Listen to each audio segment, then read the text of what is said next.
This is the Leica D-Lux 8 100th anniversary edition. Now, I was at my local camera store, which is in Vegas. It's B&C Camera. If you haven't checked them out, it's a giant store. The people there are just awesome. But I was able to trade in some other camera gear, and there was a representative from Leica that was there, and we got to talking, and I said, I saw this 100th anniversary edition. What's the back order on that? And she said, we can get it here in a couple of days. I got a phone call on Friday, and we're recording on Sunday right now. And so I was able to pick this thing up. I'm not going to do this full unboxing.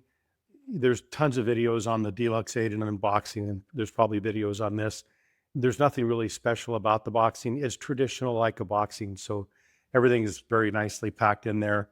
You get some instruction manuals. You get a little weird lanyard that's very cheap. You also get a string or some sort of nylon string that attaches to the lens cap and then attaches to the body. So if you wanted the cap to hang down, you get that as well. And then you get this little flash, which the flash is actually cool. It just fits right onto the top of the camera here.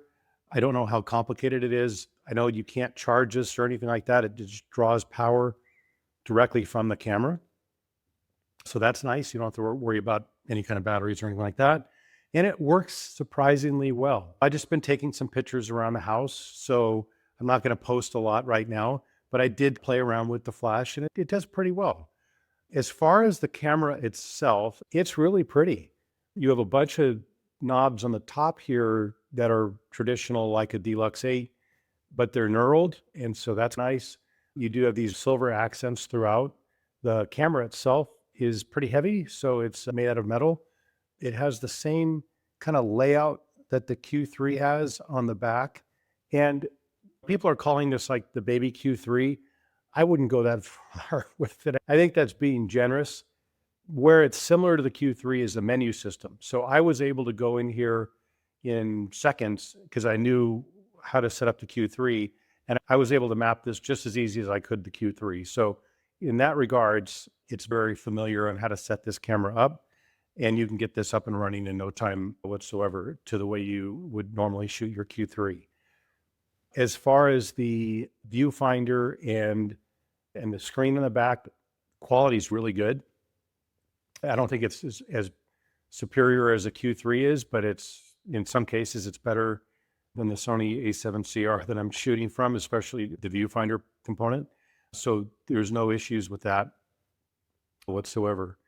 The thing that I would say is also special about this, and where it kind of lines up with the Q3 as far as functionality, is all your controls. So you have your shutter speed, you have I have it programmed to your exposure compensation, and then if you press the center button on the top here, just like the Q3, you can program it to whatever you want. So I can single press it, and now that dial becomes ISO.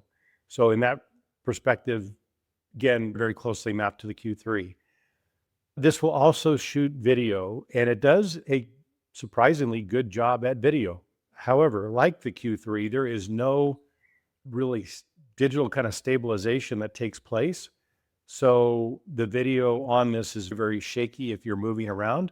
But if you're just holding still and you want to shoot some video and maybe do a slow pan, you can absolutely do that just fine.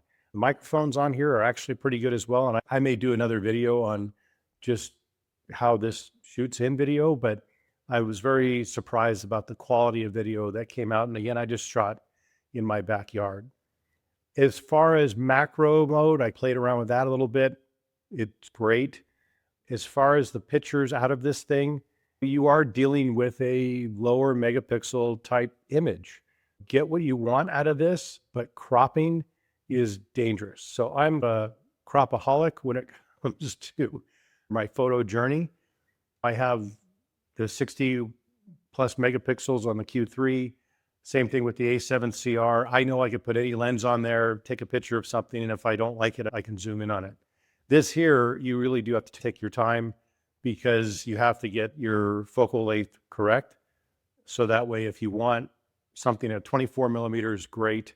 If you want something at close to 70 plus millimeters, great. But if you want something that's in between and you shot at 24, you're risking the image quality degrading pretty quick. So just be aware of that. The other thing that really not a lot of people are talking about is the Leica looks. So that is disappointing on this particular camera because the Leica looks, I think, are really cool if you just want to get a unique image out of JPEG and you'd be fine. You do have some looks that are in here. You have your standard, your vivid, your natural, and then you have a monochrome, and then you have a monochrome high contrast, and then that's it. So if you like brass or teal, those you can't do. There is a workaround though. And the workaround is if you shoot in JPEG only, you can go ahead and get those looks onto your image in post. So you can either go to the Photos app or you can go to the Leica Lux app, and you can then edit your pictures with the full category of the looks, but nothing straight out of camera. So that's the only kind of workaround there. It does take DNG files, so that's nice. And once you put them through Lightroom or Photomator or anything like that, they balance out perfectly, and so they look great. Again, no opportunity to crop in. It does get a little bit noisy at times, depending on what you're shooting. So just be careful of that. The native ISO on this, which I did not know, I thought it was going to be 100, and it's not. 100 is done digitally, but the native ISO on this thing is 200. So if you want the best resolution out of the camera, set your ISO to 200. Other than that, I did buy some accessories for this. And I know some of you will cringe because this camera is really beautiful just the way it is. The one thing I wish it had, and it didn't, and don't worry, I'm not going to do it. I wish it had the logo on there. That would have been cool, but this one here is completely stealthed out. So if you're walking around town, no one's going to know what this is unless they watch this video or other videos like this. But there's really no indicator on here that this is a Leica. On the hot shoe cover, and you won't be able to see this, so I'll try to take a photo of it, but there is the 100-year logo on the top, but there's really nothing that says Leica unless you get to the back of the camera, and then it spells it out, and then obviously on the lens, just like any other Leica lens, it'll have the word Leica on it. But from a distance, I don't think anybody would know what this is. You could think it's a Panasonic. But other than that, the only other thing that's different than the Deluxe 8 is the soft release. They give you one. I think it's built in. I haven't figured out a way to take this off, nor would I want to take it off, but it's a little silver bump here as opposed to, I think, the regular Deluxe 8 where you can add a soft release shutter. Okay, so let's talk about the accessories that I bought. I really like the way this looks, and I really don't want to degrade that in any way. This is just what I did, and again, some of these may be part-time accessories. I did get a screen protector, and I will leave links to all these things down below. It's a glass screen protector back here. It's very similar to the Q3 where there's no edge, so you just have to be really careful about centering it correctly and then get it on there, and it's just another layer of protection in case you're pulling it in and out of your bag. You don't want to scratch your screen on the back. The other thing I got were batteries, and it does come with one battery.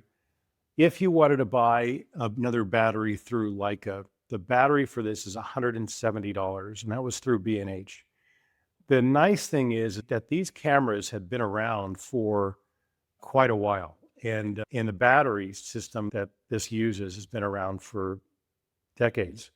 So you can get replacement batteries at Amazon. I got a 2-pack here for $30, and they actually have a little bit more juice in them than the standard Leica battery, and they work just as fine. I put them in, I've tested them out on here.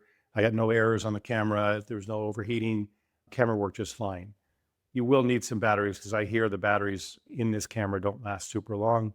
I think a couple hundred shots or something like that. So if you're going to go on vacation or something like that, pick up some extra batteries. They're cheap, literally. And if you really want to buy an extra $170 Leica battery, you can do that too. But I don't see the point when the technology is all the same. So that I think is important. This one here, I think, is less controversial. This is the JJC hand grip. Now, Leica makes a hand grip as well. I think they want a ton of money for this, and the JJC one is significantly less expensive. Again, I'll leave it down below. This just screws into the 1/4-20 at the bottom. And the nice thing about this particular grip is that it's got the Arca Swiss lip on here, so you can mount it to a tripod. So that's nice.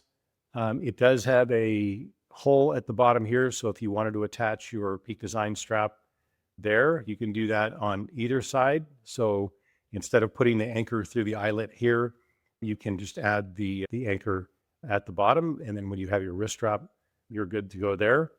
And then the other thing is it gives you just a little bit of grip to hold on to, and your fingers just fit around it. This isn't a very big camera, and in traditional Leica fashion, it's slick. There's nice leather around it, or pleather, or whatever it is, but there is some material around the camera. But this just gives you something just a little bit more to hold on to. Again, the Leica one is significantly more expensive, and for what you need it to do, I think this one here from Amazon is great. It also gives you the ability to get into your battery compartment in the bottom here, and that's also where your SD card lives as well. So you have that ability without taking the grip off. So I think that's just a good idea to have that. And again, it's going to be personal preference for me. I just want something a little bit more to grip onto so I don't drop it, because this thing is so small. It fits literally in your hand, and you have a lot of room left over, and I don't have a huge hands. Anyway, so I think that's probably the most you're going to want to do to this for most people, is just give yourself something to hold on to, maybe an anchor for a wrist strap for the, I'm going to use the Peak Design ones, but there are tons of others that are out there. The thing that now may be a little bit more controversial is I did buy a Nisi Armor FX. Here's the box for it here. Armor FX UV protector. And what I like about this one is that it matches the silver. And so I thought, let's take a look and see what that does. This lens cap, by the way, is uniquely designed as well. It's actually pretty thick. Usually lens caps are just, I don't know, hollow pieces of plastic. And this one here actually has some volume to it. I think that's because of the holder they put in there. I'm not really sure, but it does fit in there really nicely. And then it's got the Leica logo in the middle. This will just screw right in here, and the thread size for this is 43 millimeters. So if you're looking for a circular polarizer or something like that, it's 43 millimeters. Now, the problem with this, and I don't know if you can see it, it matches great, but it does stick out now just a little bit. Now, it doesn't affect the operation of the camera whatsoever. So you could see here, it works just fine, and the camera can move freely as far as all the focus lengths and whatnot. So that works fine. The issue is going to be when you turn the camera off, is now the lens cap still fits, but it doesn't fit flush anymore onto the lens. So there is a little gap where the UV filter is and the cap. Now, I understand that somebody's coming out, I think it could even be JJC, is coming out with a flat UV filter system. I know that's out there for the Q3-43, but maybe they'll make one for a 43 millimeter lens as well, and maybe that'll reduce the gap there. It's not obscene by any means. In fact, you wouldn't be able to tell if I didn't tell you probably, but it works out pretty well. So that's one thing. Probably the ugliest thing that I'm going to talk about is these. Now, these are the petal type lens caps. I think this has its purpose. I wish they had a silver one. I know they make silver ones, but I could not find them anywhere to actually purchase. But right now I just picked up the black one, and I think this might be the temporary one that I use. So if I'm going on something where I'm going to be pulling this out of a bag or I need it quite a bit, then I'll probably put this on. This ring on the front here just twists off, and then you would replace that ring with this, And I know it's ugly, so relax. But it works really well as far as giving you some protection. And then you can still work your zoom and everything like that. And then when you're done, it will go ahead and retract. One thing about this camera, it takes forever to shut off for some reason. It boots up really quick, but it does take a long time to shut off. But then when it's shut off, the lens retracts back in, your lenses are protected. You could throw this in your bag and whatever, and you're not going to hurt anything. Again, if you know where I can get a silver one, great. Leica, if you're going to make a silver one, maybe I'll spend the money. Leica does sell these, by the way. They're also a lot more expensive. This one here is a JJC one through Amazon. And I see a lot of people using these for the Deluxe 8s and the 7s and the 6s. So these have been around for a while. So this isn't something new. But I think if they reintroduce the silver one, I don't think it would look that obscene on this particular camera. But it does work really well for what you need it to do. Doesn't get in the way, and the UV filter that's on here as well might be double coverage, but it doesn't affect or impede the ability for this petal lens cap thing to actually do its job. That's probably the ugliest thing that I bought for it. Again, I may not keep that on full time because I don't really need it as much, but I did recently go to Disney and I recently damaged my Q3, or what I would call damage. Most of you would call it love marks or normal wear or character. And for me, I freaked out. I scratched a little bit on this little corner here, and I've sent the camera back to New Jersey to have them fix it. So I'm just a little bit overly protective of that gear. And so I didn't want anything to happen to this as well. I thought this was a good idea. It's just the wrong color. So anyway, that is it. Now I'm probably going to do a couple more videos once I get some time behind this camera of image quality and just my thoughts of using it. I'll also include some pictures that I've taken with the flash, because flash photography is brand new to me as well. So I'll probably leave that for another video. But this is just my first impressions. I'm pretty impressed with this so far. It's not a Q3 by any stretch of the imagination, so don't fall for that hype. But it is very convenient to carry. It fits in like a crossbody bag or a sling really easy. So it is probably more convenient to carry. So if you're just taking pictures around town, or you just need something quick, or if you're in vacation mode, and like I said, I was at Disney, you can just snap pictures with this and you don't have to carry really expensive gear. If you're looking for high quality type imagery though, bring something a little bit more powerful. But for just around town or just for quick shots, this will fit in a jacket pocket. It'll fit in your, I have shorts on today. It'll fit in my shorts pocket if I need to. It's a little bit big for that, or a crossbody bag that you can just have with you. That's what I did yesterday on a bike ride, and it worked out great. So anyway, that is my kind of first impressions and first look at the Leica D-Lux 8 100-year anniversary edition. Hope you enjoyed it. Take care.